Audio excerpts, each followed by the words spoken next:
અમરેલી જિલ્લાના દરિયાકાંઠા વિસ્તારમાં આવેલા રાજુલા તાલુકામાં વર્ષો જૂની પુલની માંગણી પૂર્ણ થઈ છે। આ સાથે જ ચાંચ બંદરને વિક્ટર પોઈન્ટ સાથે જોડતા બ્રિજનું પ્રધાન કુંવરજી બાવળિયાના હસ્તે ખાતમુહૂર્ત થયું છે।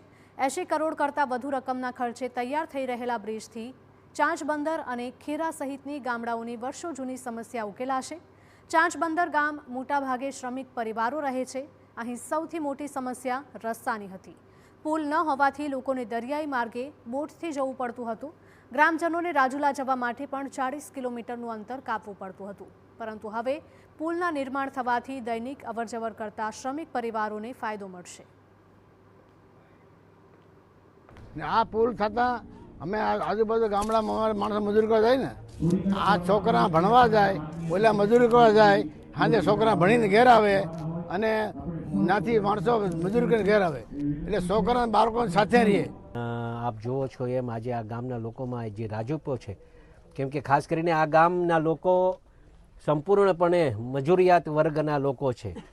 સવારે ઘરેથી નીકળી જાય અને 3-4 મહિને પછી પાછા પરત આ ગામમાં ફરવાનું થતું હોય, પણ હવે અમને એવું લાગે છે કે આજે હવે સવારે જશે એટલે સાંજના પાછળનો રોટલો ઘરે ખાઈ શકશે એવી સ્થિતિ નિર્માણ થવા જઈ રહી છે। ત્યારે હું આ ગામના આગેવાનોનો ખૂબ ખૂબ આભાર માનું છું।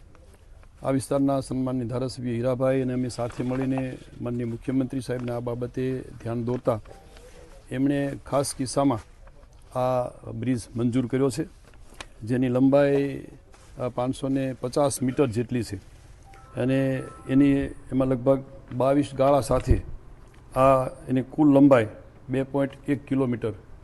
બંને બાજુ બ્રિજ સહિતના એપ્રોચ રસ્તા પણ બંને બાજુ આવશે।